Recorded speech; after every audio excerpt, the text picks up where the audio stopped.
লিখে রাখো মুহাম্মদ নিজের পক্ষ থেকে কোনো কথা বলে না। মা ইয়ান্তিকু আনিল হাওয়া, মুহাম্মদ নিজের পক্ষ থেকে কোনো কথা বলে না। ইন হুয়া ইল্লা ওয়াহয়ুন ইউহা, মুহাম্মদ এমন কথাই তোমাদের মধ্যে বলে সরাসরি যা তার উপরে ওহী করা হয়। মুহাম্মদ হরগিজ না গুপ্তা, তা না মুফতা জিবরাইল। জিবরাইল হরগিজ না গুপ্তা, তা না মুফতা রব্বুল জলিল। বলে মুহাম্মদ তো ততক্ষণ পর্যন্ত কোনো কথাই বলে না যতক্ষণ পর্যন্ত জিবরাইল তার কাছে না আসে। জিবরাইল যতক্ষণ পর্যন্ত মুহাম্মাদের কাছে আসে না ততক্ষণ পর্যন্ত রব্বুল জলিল তাকে না পাঠায়। ধরে কর না, মুহাম্মদ যা বলে সব কার কথা? আওয়াজ করে বলেন, কার কথা? আল্লাহ তাআলার কথা। অতএব মুহাম্মাদের কথাও আল্লাহর পক্ষ থেকে ওহী। মুহাম্মাদের কথা আল্লাহর পক্ষ থেকে ওহী। মুহাম্মাদের কথা অস্বীকার করা প্রকারান্তরে কার কথা অস্বীকার করার মতো? যারা বলে শুধু কোরআন মানি হাদিস মানি না।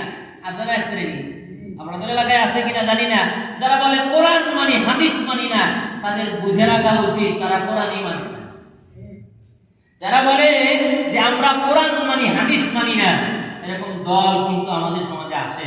যারা বলে আমরা শুধুমাত্র কোরআন মানি হাদিস মানি না, কারণ হাদিস তো মুহাম্মাদের কথা, হাদিস তো মানুষের বানানো কথা, আর কোরআন তো আল্লাহর কথা।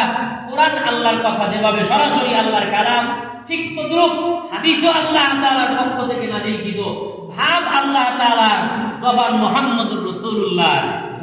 এজন্য এটা হলো ওহী মাতলু, যেটা তেলাওয়াত করা হয়। মুহাম্মদুর রাসূলুল্লাহর কথা ওহী, তবে এটা গায়রে মাতলু, সরাসরি তেলাওয়াত করা হয় না।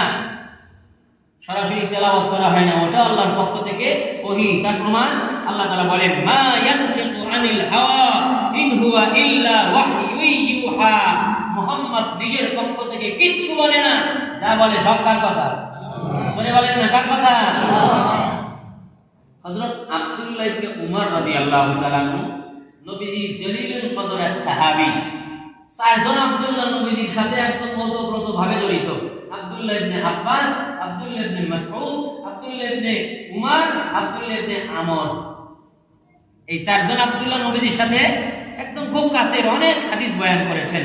এর মধ্যে একজন হলো উমর রাদিয়াল্লাহু তাআলা আনহুর সন্তান আব্দুল্লাহ। এজন্য তাকে বলা হয় আব্দুল্লাহ ইবনে উমর রাদিয়াল্লাহু আনহুমা। উনি নবীজির হাদিস লিখে রাখতেন। নবীজি যা বলতেন এটা কি লিখে রাখতেন। পরে এক সময় উমর রাদিয়াল্লাহু তাআলা বলেন, আব্দুল্লাহ, তুমি কি নবীজির সব কথাই লেখো? তুমি কি নবীজির সব কথাই লিখে সংরক্ষণ করো?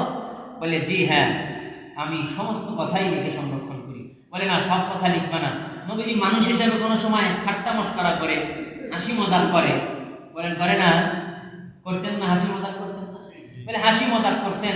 অনেক সময় রাগান্বিতও হয়। মানুষ হিসেবে মানুষের স্বভাবে রাগ থাকতে হয়। মানুষের স্বভাবে কি থাকতে হয়? তবু অবৈধ রাগ নয়, বৈধ রাগ। বৈধ রাগ মুমিনের লক্ষণ।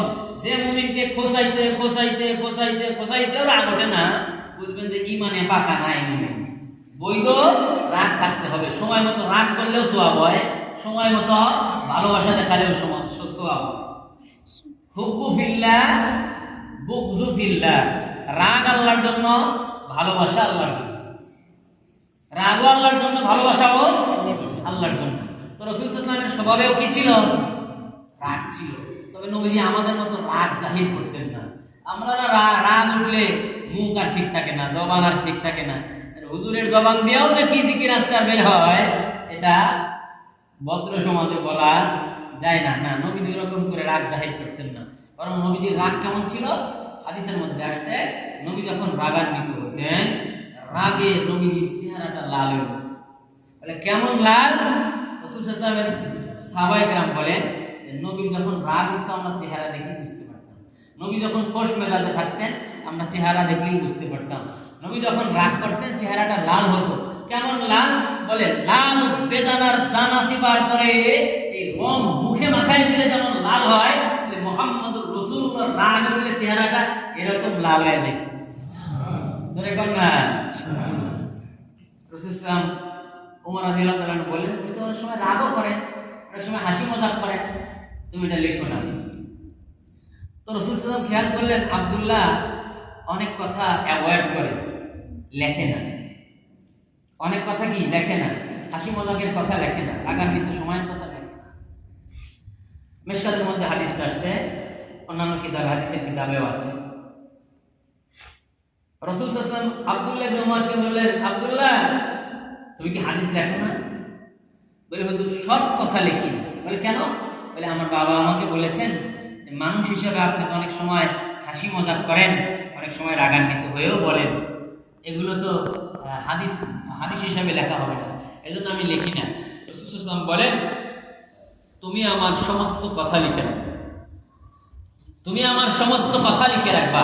আমি রাগান্বিত হয়ে বলি, খোশ মেজাজে বলি, আমি যা বলি না কেন সব আল্লাহ তাআলার পক্ষ থেকে বলি। আমি যা বলি সব কার পক্ষ থেকে? আল্লাহ তাআলার পক্ষ থেকে। সেদিন থেকে উনি ওনার যাবতীয় কার্যক্রম লিখে রাখলেন। ওই যে একটা হাদিস আছে, নবীজি একবার সুবাতাতা কওমিন, এক কওমের ডাস্টবিনের কাছে গেলেন, যায়া সাহাবী সম্ভবত আবু হুরায়রাকে বললেন, আবু হুরায়রা আমার পেশাবের বেগ ধরেছে। এই পেশাবের বেগ এত বেশি জোরে ধরেছিল, রাসূল সাল্লাল্লাহু আলাইহি ওয়াসাল্লাম সুবাতাতা কওমিন, এক কওমের ডাস্টবিনের কাছে গেলেন, দাঁড়ায়া পেশাব করে দিলেন, দাঁড়ায়া পেশাব করলেন। তখন সাহাবায়ে কেরাম একটু আড়াল হয়ে নবীজিকে আড়াল করে রাখলেন। এই হাদিস দিয়া অনেকে দাঁড়ায় পেশাব করার দলিল দেয়, দাঁড়ায় তো পেশাব করা কি জায়েজ। এখন নাকি মক্কা মদিনাতেও দাঁড়ায় পেশাব করার পেশাবখানা বানানো হয়ে গেছে অলরেডি। ইউরোপ কান্ট্রিতে তো আছেই। এই হাদিস দলিল নিয়ে মক্কা মদিনাতেও সুস্থ মানুষগুলো দাঁড়ায় দাঁড়ায় পেশাব করে। বলে আপনি দাঁড়ায় পেশাব করতে পারবেন কয়েক কারণে। এক নম্বর, যদি ডাস্টবিনের কাছে হয়, বসলে আপনার কাপড় নোংরা হওয়ার যদি সম্ভাবনা থাকে আপনি দাঁড়ায় পেশাব করতে পারবেন। দুই নম্বর, বয়স যদি বেশি হয়, পেশাব ধরে রাখতে কষ্ট হয়, তাহলে আপনি দাঁড়ায় কাপড় চোপড় নষ্ট হওয়ার সম্ভাবনা থাকলে দাঁড়ায় পেশাব করতে পারবেন। তিন নম্বর, যদি অসুস্থ হন, বসতে সমস্যা হয়, তাহলে আপনি কমর বা দাঁড়ায় পেশাব করতে পারবেন। এছাড়া যদি কোনো সমস্যা থাকে, এই সমস্যাগুলো যদি না থাকে, তাহলে আপনি দাঁড়ায় পেশাব করতে পারবেন না, সর্বদা বসে পেশাব করতে পারবেন। বুঝাতে পারছি? এখন এটাও হাদিস হিসেবে চলে আসছে। কেন? রাসূল সাল্লাল্লাহু আলাইহি ওয়াসাল্লাম বলছেন আমি যা করব, যা বলবো, যা সমর্থন করব সব হাদিস, সব কার পক্ষ থেকে? এটা আল্লাহ তাআলা ঘোষণা দিয়েছেন, মা ইয়ানতিকু আনিল হাওয়া ইন হুয়া ইল্লা ওয়াহয়ুন ইউহা। আমার নবী যে মেরাজের কথা তোমাদের কাছে বয়ান করে, এর মধ্যে কোনো সন্দেহ